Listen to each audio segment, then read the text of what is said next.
Fala galera, beleza com vocês? Eu tô aqui com mais uma entrevista incrível, uma pessoa que eu já acompanho há muito tempo, já admiro muito o trabalho, que tá assim, numa ascendente, crescendo muito aqui no mercado europeu. E tá aqui para trocar ideia com vocês, a gente ouvir um pouquinho da história dela, dar algumas dicas. Então, tô aqui com a Meg Moraes. Meg, obrigado pelo papo de novo, né? Mais uma vez tá aqui com a gente. A Meg já participou de live, já participou de podcast. Fala um pouquinho de quem é a Meg, quem é Meg Moraes? Eu sou de Porto Alegre, eu mudei para Irlanda mais ou menos 9 anos atrás. Até fico contando, porque faz muito tempo, mas 9 anos atrás. Eu mudei para Irlanda como estudante, acho que como a maioria das pessoas. Eu não tinha passaporte na época, e depois, com essa paixão de querer morar fora e continuar na Irlanda, eu comecei a pesquisar sobre o meu passaporte. Tirei meu passaporte em 2015 e então eu digo que abriram muitas portas para a minha carreira profissional. Lá no Brasil, o que você fazia no Brasil? Qual era a sua função? Você já trabalhava, já tinha experiência de mercado? Como é que é? Então, no Brasil, eu sempre trabalhei com pessoas. Então, eu sempre queria trabalhos onde eu podia conversar o dia inteiro, assim. Eu trabalhei em lojas de varejo. Depois, eu fui para a empresa de internet, onde eu fazia vendas de computadores. E eu fazia o customer service, né? Então, a gente tinha esse contato depois do pós-venda também,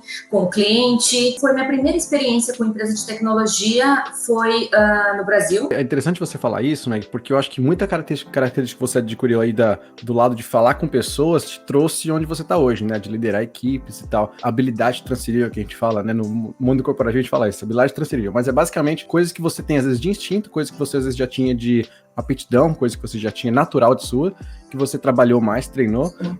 E você já falava inglês no Brasil, não? Eu não falava inglês, mas eu sempre estava estudando inglês. Aquela coisa assim, nossa, aquele sonho de mãe que vem para filho. Ai, que bonitos filmes, todo mundo fala inglês, eu quero entender. Então, eu sempre estudei, mas o intercâmbio nunca foi o meu foco. Na verdade, foi sempre aprender a língua. O intercâmbio veio como uma opção, onde eu acho que é o maior struggle, onde você consegue escrever, você consegue entender nos cursos, mas aquele medo de falar, né, ele é bem frequente estando no Brasil. Então foi mais assim, eu vou para Irlanda ficar 6 meses, vou perder esse medinho de falar e depois vamos ver o que acontece. Porém, antes de vir para Irlanda, do nada, assim, eu saí do meu trabalho e eu falei, eu vou fazer um intercâmbio. Eu fui na agência e fui para Los Angeles, eu fiquei 1 mês em Los Angeles. E eu acho que eu fui sozinha, fiquei 1 mês e eu acho que, claro, no Los Angeles, vai para Vegas, também vai se divertir um pouco e tudo mais, mas eu não tinha contato muito com brasileiro, porque eu peguei uma escola que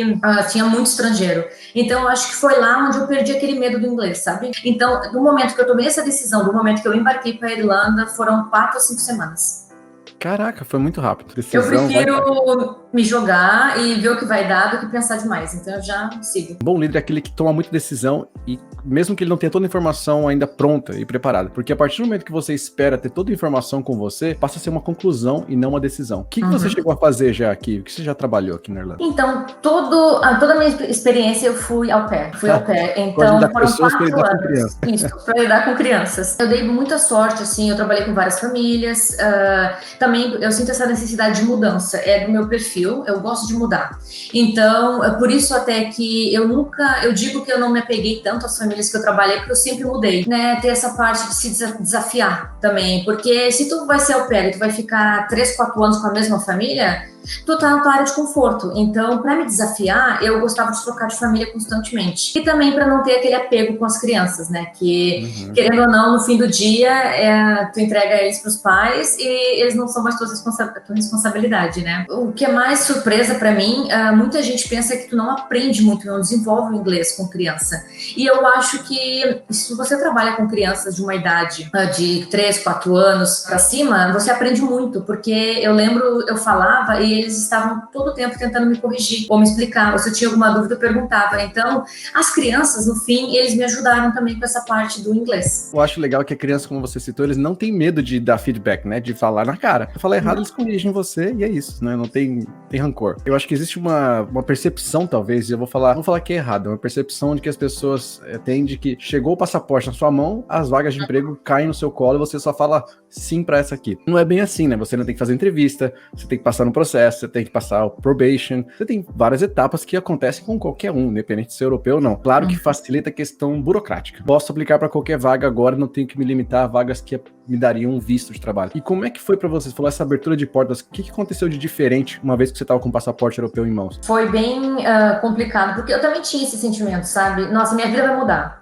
E, na verdade, o meu primeiro emprego depois do passaporte foram 7 meses depois. Então, eu tive um processo de 7 meses de adaptação, onde eu precisava entender qual era o meu perfil no mercado irlandês e como que eu poderia me vender, sendo que eu tinha esse desenvolvimento da língua, mas eu acho que eu ainda aprendo. Depois de 9 anos, eu ainda sinto que eu estou aprendendo inglês, mas eu acho que a primeira coisa assim, que muito brasileiro faz é Portuguese speaker roles, né? Acho que é a primeira coisa que todo mundo faz. Porque, querendo ou não, é onde você vai se sentir mais confortável e é onde você vai ter mais oportunidade. Porque se é uma vaga que precisa do português, você tem esse diferencial quando você vai se concorrer a essa vaga com alguém que é pro time inglês. Então, essa pessoa, né, que é nativa, ela vai ter mais chances que você. É a realidade. Então, eu fui com esse pensamento mais. Ok, eu vou por vagas que falam português e também eu acho que o currículo, eu tentei adaptar o currículo sozinha. Eu nunca peguei ajuda de nenhum profissional, de nenhum coach. Eu sempre gostei muito de ver o perfil das pessoas no LinkedIn também, para aprender como que eu poderia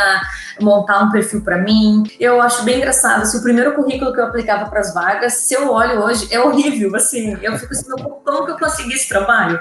Mas eu acho que tudo é aprendizado, né? Assim, tu vai sabendo como você pode improvisar. Você demorou esse tempo ainda porque você estava se descobrindo também no mercado, como se apresentar e como se vender. A gente fala muito disso no Dublin Pro também, né, de autoconhecimento, e eu digo que isso na verdade é o fundamento de tudo, que é como se você tem um mega currículo e um mega LinkedIn, é como se você tivesse um mega carro, mas você não sabe para onde você quer dirigir, né? Então tá lá, o currículo perfeito, mas e aí, para que eu vou aplicar? Tinha que saber me vender. O que eu tinha naquele momento, além de 4 anos de experiência como babá, eu tinha uma boa experiência no Brasil. Eu tenho experiência com Customer Service no Brasil e vendas. Algo também que eu acho bem interessante é quando você vai pesquisar as vagas, muita gente, talvez você vai pelo o nome da vaga, né, direto.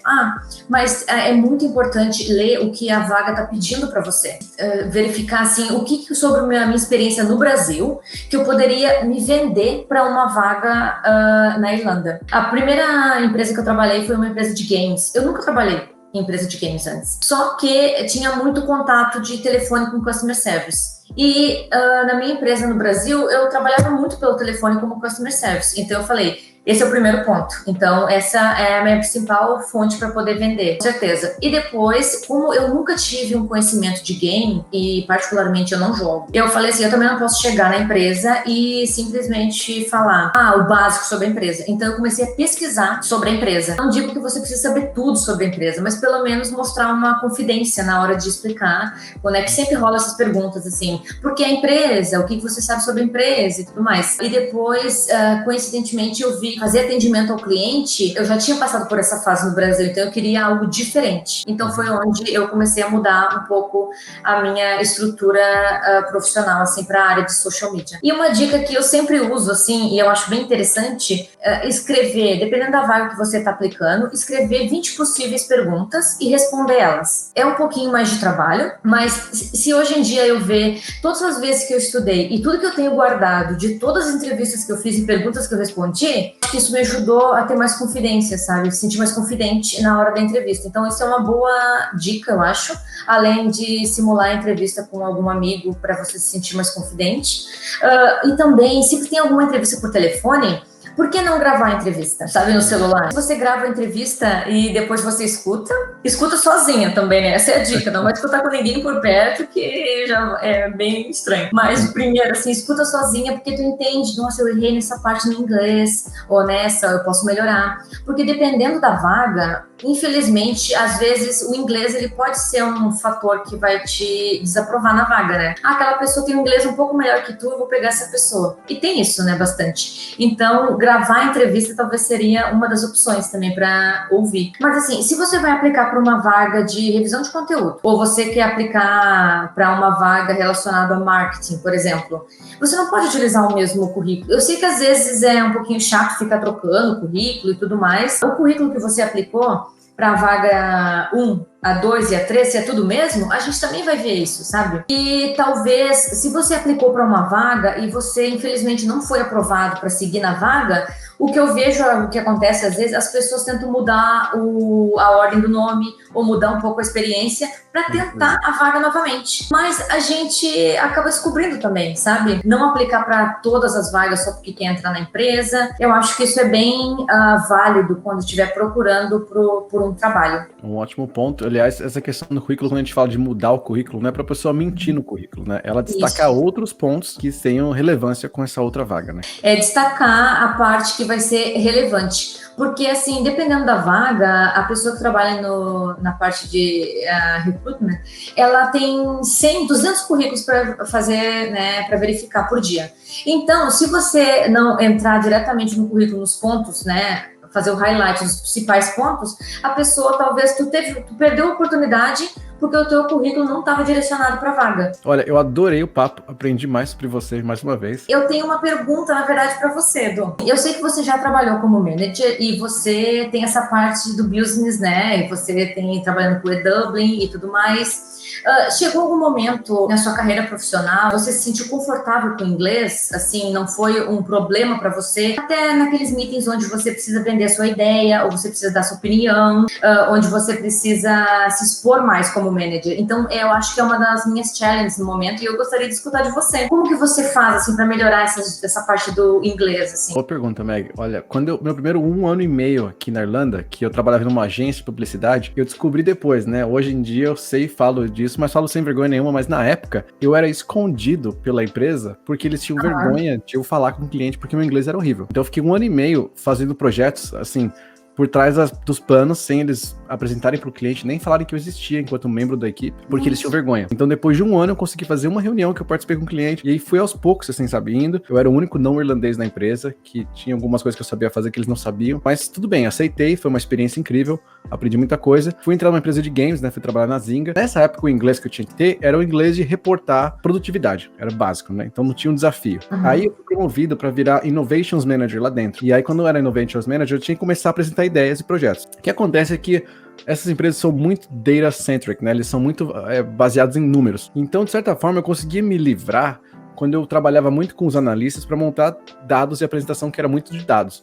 Então, acaba que não era um desafio direto. Aí, se eu for acelerando, aí chegando num ponto que eu tava mais ou menos no meio do Dropbox, eu já tava num cargo bem mais sênior, e aí eu tinha já equipes, tinha vendors que eu trabalhava, que eu já estava tanto de outros países, como daqui da Irlanda mesmo. Aí começa a ficar um pouco mais complexo, porque você reporta direto para um vice-presidente, para um diretor, você tem que, às vezes, ser muito sharp, né, que eles chamam. Você tem que ser assim, pum, você tem 3 minutos com ele, 5 minutos. E nessa, vira um desafio. A minha dica é, independente de ser português ou inglês, você tem que aprender a se comunicar de forma sharp. E ser sharp, assim, você ser afiada, ter essa coisa afiada, é de lapidar demais, é ficar lapidando.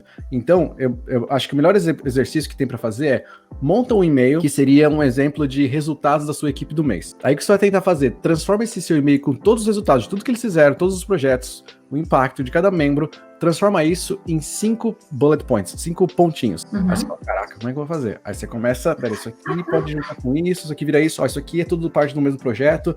Você vai começar a resumir. A arte de resumir vai facilitar muito a sua comunicação. Agora você na posição gerencial, é muito comum que você às vezes tenha reuniões que são mais curtas, ou e-mails que são mais curtos. Os e-mails dos fundadores do Dropbox era literalmente uma linha, era tipo, ok, era assim, sabe, tipo, done. Era só assim, pá. E eu tenho isso mesmo, você não sabe se a pessoa tá bem, gostou, não gostou. Acho que a gente sente aquela falta de um pouco mais, né, de feedback, assim, mas acho que é normal, as pessoas são muito busy, né, a posição deles, né. Acontece, é muito maluco isso, mas é muito comum em qualquer empresa de tech, você vai perceber, quanto mais vai subindo, menor fica os e-mails, é a arte de ser sucinta. Então, quando você for se comunicar, a minha dica é, seja sucinto sucinta, tenta sempre amarrar toda a ideia em forma de uma coisa muito simples. Muito obrigada, adorei a dica. Os brasileiros, né, estão dominando a Irlanda e eu sinto muito orgulho, assim, de ver muita gente entrando em várias empresas e tem oportunidade para todo mundo. E não desanima, galera, se não foi agora, a sua oportunidade vai vir. Só não desanima que tá vindo logo. Muito obrigado, gente. Obrigado, Meg, mais uma vez. E a gente se vê, então, em mais entrevistas, mais conteúdo para vocês.